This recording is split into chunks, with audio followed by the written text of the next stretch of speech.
This is the in-cab for the automatic transmission vehicle. So I first get in the truck. The first thing I do is I check my automatic spring brake pop-outs, and I say they're always fully engaged when the truck is not moving. Next, I'm gonna say my seat is securely mounted and adjusted to my driving. Next, I'm gonna pull my seat belt across and say both sides of my seat belt are securely mounted. The seat belts are not cut, cracked, or frayed. They lock easily and unlock easily. Next, I'm going to go down here to my fire extinguisher, and I'm going to say it's securely mounted. It is not cracked, or no, it's not, excuse me. It's securely mounted. It's fully charged of the proper rating of 10 BC or greater. It has the safety pin in place, and it has a current date. Underneath the passenger seat, I have burning flares, fuses, breakers, and 3 reflective emergency triangles that are all present and in good condition. My floor is clean and free of debris. There's nothing to obstruct the accelerator or the brake pedal. From there, I click my switch down to city horn, honk the horn, highway horn after I've done the switch. Now I'm going to go right out here and I'm going to say window glass, both sides. Securely mounted within the frame of each door. Easy up, easy down. They're not cracked or damaged. They're clean. And there's no illegal stickers or obstructions. And all of my weather stripping or rubber is soft and in good condition on both sides. No leaks. Mirrors, both sides. Securely mounted. All nuts and bolts are present and tight. The brackets are not cracked or damaged. And the mirrors are always clean, not cracked or damaged. No illegal stickers, no obstructions. And both are adjusted to my driving. Next is going to be my windshield. It's secured to the cab by a rubber seal. The rubber is soft and in good condition, no leaks. The windshield is not cracked or damaged. It's clean. It has no illegal stickers and no obstructions. Now my windshield wipers, both sides, are securely mounted. The blades are not cracked or damaged. Rubber soft and they operate smoothly. At this point, you're going to come down, you're going to turn your key on one click. Right here to the right. And you should hear these buzzers. You should also notice that you're going to see lights right there. So I'm going to say my ABS light came on and went off. If it were to stay on, I'd have a problem with the tractor's ABS. It could be a fuse, wiring, or a bad sensor. I still have my normal service brakes, so I can still drive the vehicle. If you're asked what does ABS stand for, you will say, ABS stands for Anti-Lock Braking System. All vehicles after March 1998 are required to have anti-lock brakes. Anti-lock brakes keep the wheels from locking up and the tires from skidding. They're in addition to your normal service brakes. So if they go out and you lose your ABS, you can still drive the vehicle and make your trip safely without ABS because you still have your normal service brakes. You just need to get it fixed soon. The next thing I'm going to do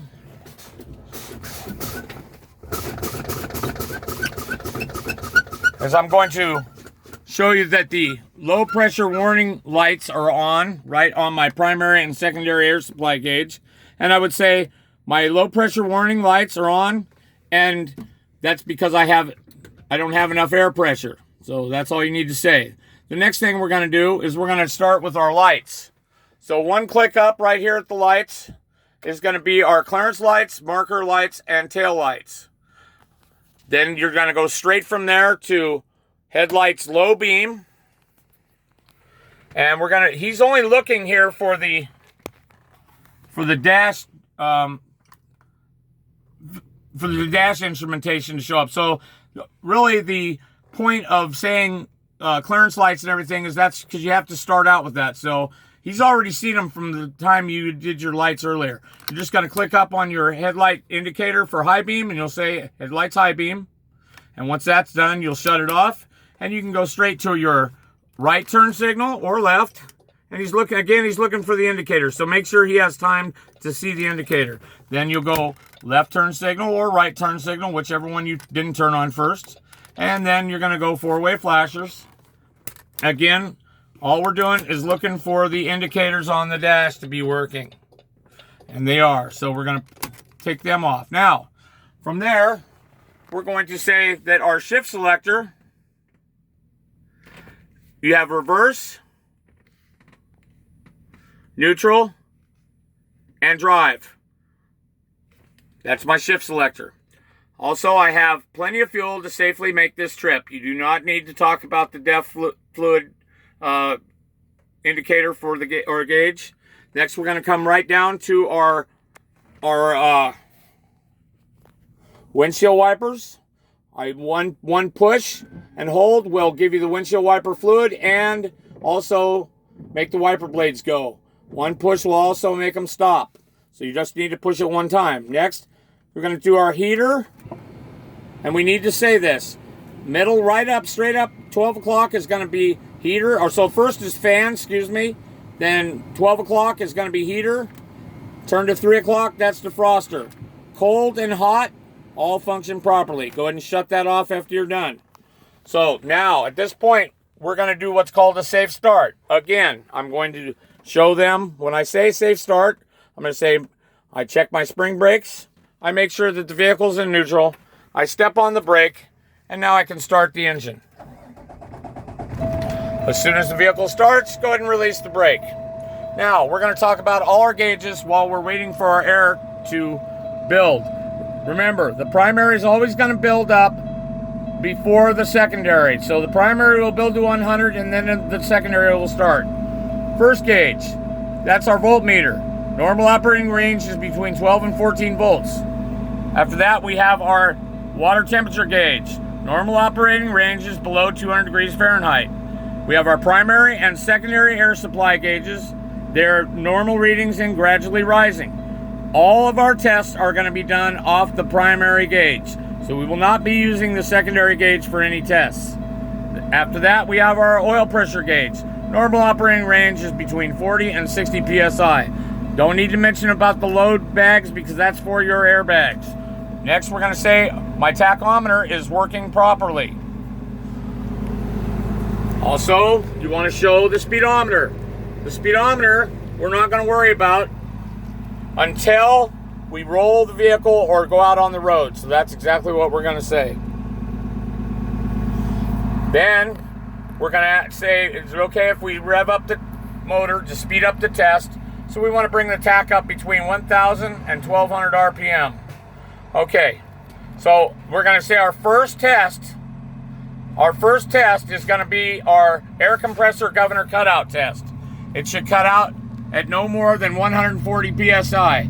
If for some reason it cuts out before you say the test, go ahead and release air down at 100 or below, and then tell him then as it's building again. So my first test, air compressor governor test, it should cut out at no more than 140 psi. Again, we're only watching the primary gauge. And it just cut out at 125 psi. This is a good test. When your warning lights go off at any time for your primary and secondary gauges, go ahead and tell them my low pressure warning lights went off when I had sufficient air pressure. Okay, our next test is going to be our air compressor governor cut in test. It should cut in at no less than 100 psi. So we're going to pump the brake one time and release it. So this is what you're going to do. You're going to press the brake to the floor quickly and release it quickly. It shouldn't be longer than 1 second, because what's going to happen is, you'll see in the video, the needles are going to continue to move. So you don't want to hold it, or you're going to fail. So again, air compressor governor cut in test, it should cut in at no less than 100 psi. As you see, the needle's still moving after I released. Give the reading where it stopped. 112 psi, count to 10. 1, 2, 3, 4. My needle started moving at 111 psi. This is a good test.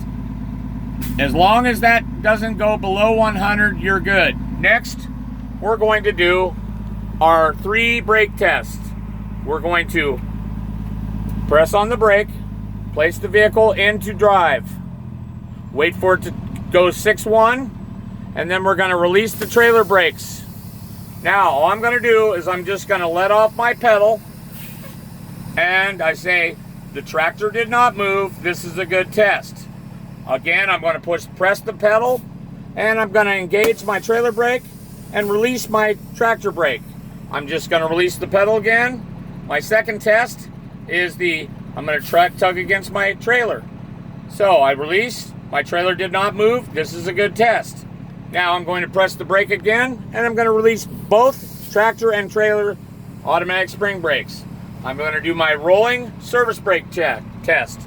I'm going to roll the vehicle forward no more than 5 miles an hour and no more than 10 feet and show that when I apply the brakes, the service brake should stop the vehicle. And again, I'm going to be holding it loosely on both sides to see that the vehicle does not shift from side to side. So here's how you'll say it. Next is my rolling service brake test. I'm going to roll the vehicle at no more than 5 miles an hour, no more than 10 feet. And when I apply my brakes, my service brake should stop the vehicle and it should not shift from side to side. So here we go. As you can see, I'm rolling it very slowly, and it's not even registering hardly on the speedometer. I rolled it less than 10. I say, when I applied my brakes, my service brakes stopped the vehicle, and the vehicle did not shift from side to side. My speedometer worked because it moved from 0 to 3 miles an hour. This is a good test. The next test, before the next test, you're going to place the vehicle in neutral. Wait till it goes to in, then engage both of your trailer brakes so the vehicle does not roll. Now, you can see where my gauges are. They're about 100. What we're doing now, as you can tell the instructor, we are now going to rev the engine up and go till we charge the system fully. You must always charge the system fully before the next test. So when it cuts out at 125, I'm going to shut the vehicle off and turn the key back on one click. You should hear buzzers, and there you go. If you don't hear buzzers, there's a problem. Now, I'm going to release both of my tractor and trailer spring brakes. The vehicle should not roll at DMV because you'll be on flat ground. I wait for the needles to settle. So I'm waiting for this needle to settle right here. And there, it's about settled. So, my next thing I'm going to do is now my next test is going to be my 1 minute applied air leakage test. And you say, I'm going to press on my brake and hold it. Wait for the needle to settle on your primary. When it settles on your primary, you're going to give the reading. So, the first hash is 75 here, and the other one's 100. So it's closer to the 100 than it is the 75. You need to give it as close a reading as possible. So I would say that is right at 92 PSI, because I'm breaking it down into fives. It's somewhere around 92. So when I do that, I'm going to start my timer and hold it where both the instructor and I can see it.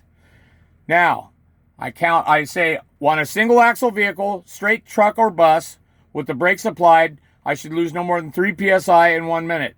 On a combination vehicle like this one, with the brakes applied, I should lose no more than 4 PSI in 1 minute. On a combination vehicle with double and triple trailers, with the brakes applied, I should lose no more than 6 PSI in 1 minute. So now, I'm waiting for 1 minute. I need to wait for exactly 1 minute. So when it's 1 minute, I'm going to press this right button and stop it and release the brakes immediately. Don't go more than 101, or he may tell you that you failed the test because you went more than 1 minute. So this is a 1 minute applied air leakage test, not a 1 minute, 2 second applied air leakage test. And 1 minute, I stop and release the brakes. I look at my gauge and I see that my needle did not move from 92 PSI, so I lost 0 air pressure in 1 minute. This is a good test. If that needle did move, say it moved from 92 down to 89, or even 88. As long as it's within the 4 PSI that we have for this combination vehicle, you will tell him the reading where it moved, how much pressure it lost in 1 minute. As long as it's under 4 or at 4, it's still a good test. If it's over 4, then you need to tell the examiner, my vehicle lost more than 4 PSI in 1 minute. May I please start the test over? They will let you as long as you ask. If you don't ask, then you're going to go on to the next test. They're going to fail you. So make sure if it moves, you tell them. Okay, our next test is going to be our low pressure warning light. So we're going to wait for these lights to go up. Remember, we're only using the primary. You're going to notice the secondary will come on before the primary. I released air by the brakes. So I'm going to push, hold, and release. Now watch the needles over here on the primary gauge. They're still settling after I release. We're trying to get this mark as close to that red as we can right there. So between 55 and 75, before you touch the brakes, you tell them it should come on between 55 and 75 before you release air ever. Okay? Again, I'm going to fan the brakes and release air. Wait for the needle to settle, because I want to get as close to that light.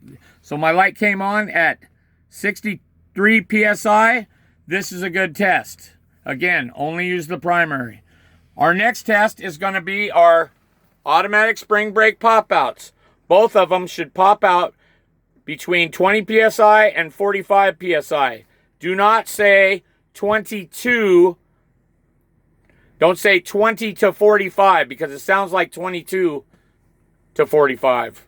So again, 20 PSI to 40 PSI, 45 PSI is the correct term. If you have something to break it up like PSI, then it doesn't sound like you're saying 22. So we're going to watch this gauge, and both of those should pop between 20 PSI and 45 PSI. If the trailer pops first, stop pumping, give the reading where it popped, and then continue to pump until the tractor pops. So, I'm going to fan the brakes and release air.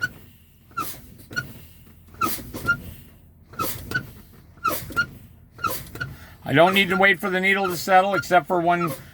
Okay, so my trailer popped, and my tractor did not.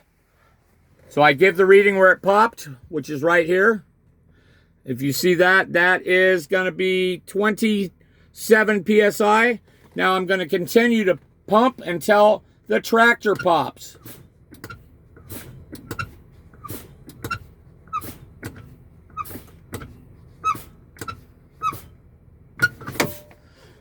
My tractor just popped at 22 PSI. This is a good test. Remember, trailer popped at 27, tractor popped at 22. This is a good test. So, if you pass your end cap, he's going to tell you, all right, let's get ready to go on to the skills. Then you're going to have to perform a safe start again. Even though they just popped, always pop them out. Do that. Make sure that you're in neutral again. Put your foot on the brake. Start the vehicle.